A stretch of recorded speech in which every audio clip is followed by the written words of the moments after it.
మన next recipe carrot salary soup.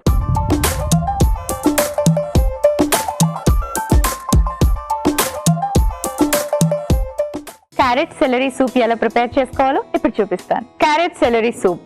So ఈ recipe కూడా డయేరియాతో సఫర్ అయ్యే వాళ్ళకి బాగా హెల్ప్ చేస్తుంది. లైట్ గా ఈజీగా డైజెస్ట్ అయ్యేది, చక్కటి వైటమిన్స్ అండ్ ఫైబర్ ఎక్కువగా ఉండే రెసిపీస్ ని కానీ ప్లాన్ చేసుకుంటే కొంచెం డయేరియా ఉండే వాళ్ళకి తగ్గే అవకాశం ఉంటుంది. స్టమక్ కూడా కొంచెం సూదింగ్ గా అనిపిస్తుంది. సో మరి ఈ రెసిపీ ఈజీగా హెల్దీగా ఎలా ప్రిపేర్ చేసుకోవాలో ఇప్పుడు చూపిస్తాను. ముందుగా స్టవ్ ఆన్ చేసుకుందాం.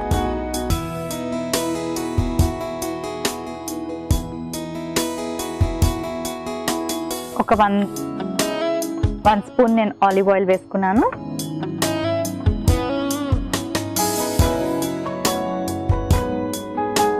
వెల్లుల్లి.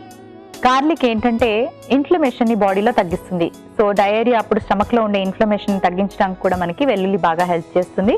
సో మనం ఈ సూప్ లోకి ముందుగా వెల్లుల్లి యాడ్ చేసుకుందాం.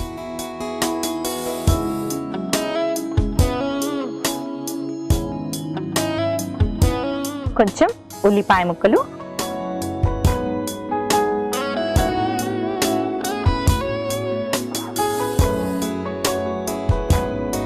డయేరియా అనేది వైరల్ వల్ల కానీ బ్యాక్టీరియా వల్ల కానీ వస్తుంది కాబట్టి మనం తినే ఫుడ్ హైజీన్ గా ఉందా లేదా, ఎక్కడ తింటున్నాము, హ్యాండ్స్ వాష్ చేసుకుంటున్నామా లేదా, ఎటువంటి ప్యూరిఫైడ్ వాటర్ తీసుకుంటున్నాము, ఇలాంటివన్నీ కూడా వాచ్ అవుట్ చేసుకోవాలి. ఎందుకంటే ఎప్పుడైనా అన్హైజీన్ ఫుడ్ తీసుకున్నా, పొల్యూట్ అయిపోయిన ఫుడ్ కానీ లేకపోతే ఇన్ఫెక్ట్ అయి ఉన్న ప్లేసెస్ లో ఏదైనా ఫుడ్ తీసుకున్నా సరే వస్తుంది. సో చాలా జాగ్రత్తగా ఉండాలి. ఎస్పెషలీ మనకి రైనీ సీజన్ లో ఎక్కువగా డయేరియా అనేది కనిపిస్తూ ఉంటుంది. అది ఫ్లైస్ ఎక్కువ ఉన్నా లేకపోతే మస్కిటోస్ ఇలాంటివన్నీ ఎక్కువ ఉన్న చోట మనం ఫుడ్ ఎప్పుడైనా తీసుకున్నట్టుగా అయితే దాని వల్ల కూడా మనకి డయేరియా వచ్చే అవకాశం ఉంటుంది. కాబట్టి మన పరిసర ప్రాంతాలు ఎప్పుడు నీట్ గా క్లీన్ గా ఉన్నాయా లేదా అన్నది వాచ్అవుట్ చేసుకోవాలి. సో కొంచెం ఇప్పుడు ఉల్లిపాయ ముక్కలు ఫ్రై అయ్యాక సెలరీ స్టిక్స్ వేసుకుందాము. వీటిలో కూడా మనకి చక్కటి ఫైబర్ ఉంటుంది అండ్ మంచి వైటమిన్స్ ఉంటాయి. ఇప్పుడు క్యారెట్ యాడ్ చేసుకుందాం. లో క్యాలరీ అండ్ అలాగే వైటమిన్ ఏ ఉంటుంది. సో ఈ టైంలో ఎక్కువగా లో క్యాలరీ ఫుడ్ తీసుకోవడం చాలా అవసరం. నాన్ వెజ్ హై ప్రోటీన్ ఉన్న ఫుడ్స్ తీసుకుంటే డైజెషన్ చేసుకోవడానికి కూడా కొంచెం ఇబ్బందికరంగా అనిపిస్తూ ఉంటుంది. కాబట్టి కొంచెం లో క్యాలరీ ఫుడ్ అలాగే వార్మ్ గా ఉండే ఫుడ్ తీసుకోవడం మంచిది. ఫ్రిడ్జ్ లో పెట్టిన ఫుడ్ కాకుండా కొంచెం రెడీగా కుక్ చేసుకున్న ఫుడ్ ని వార్మ్ గా ఉన్నప్పుడు తీసుకోవడం మంచిది. ఇవి ఇలా కాస్త సాటే చేసుకోవాలి.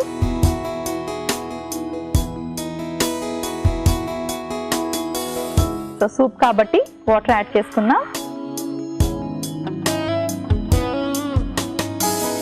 కొంచెం మిరియాల పొడి వేసుకుందాం, కొంచెం ఉప్పు వేసుకుందాం, అలాగే కాస్త రోజ్మెరీ. సో ఈ హర్బ్స్ కూడా మనకి చాలా మంచివి.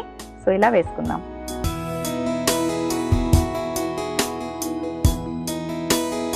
ఇప్పుడు సూప్ బాగా బాయిల్ అవ్వాలి, కొంచెం టైం పడుతుంది, కాస్త వెయిట్ చేయండి.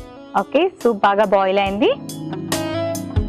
ఇలా వార్మ్ గా బాయిల్ చేసి ఇంట్లో ఫ్రెష్ గా వెజిటబుల్స్ తో ప్రిపేర్ చేసుకున్న సూప్స్ తీసుకుంటే త్వరగా మనకి డీహైడ్రేషన్ తగ్గుతుంది అండ్ అలాగే డయేరియా కూడా తగ్గే అవకాశం ఉంది. సూప్ రెడీ అయిపోయింది. ఒక సర్వింగ్ బౌల్ తెచ్చుకుంటాను.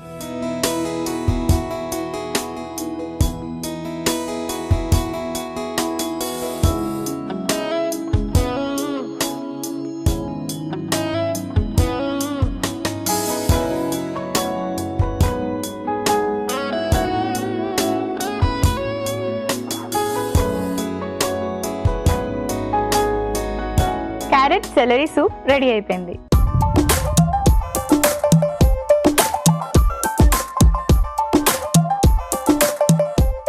క్యారెట్ సెలరీ సూప్ కి కావలసిన పదార్థాలు: ఆలివ్ ఆయిల్ 1 టీ స్పూన్, ఉల్లిపాయ ముక్కలు 1 కప్పు, సెలరీ స్టిక్స్ 1 కప్పు, వెల్లుల్లి రెబ్బలు 3, క్యారెట్ ముక్కలు 1 కప్పు, ఉప్పు తగినంత, మిరియాల పొడి 1/2 టీ స్పూన్, రోజ్మెరీ కొద్దిగా. క్యారెట్ సెలరీ సూప్ తయారు చేసుకునే విధానం: ముందుగా పాన్ పెట్టి ఆలివ్ ఆయిల్ వేసుకొని అందులో వెల్లుల్లి, ఉల్లిపాయ ముక్కలు, సెలరీ స్టిక్, క్యారెట్ ముక్కలు వేసి సాటే చేసుకొని సరిపడే నీళ్లు పోసి మిరియాల పొడి, తగినంత ఉప్పు వేసుకొని కాస్త రోజ్మెరీ కూడా వేసి మూత పెట్టి బాగా మరిగించుకొని స్టవ్ ఆఫ్ చేసి సర్వింగ్ బౌల్ లోకి తీసి సర్వ్ చేసుకుంటే క్యారెట్ సెలరీ సూప్ రెడీ.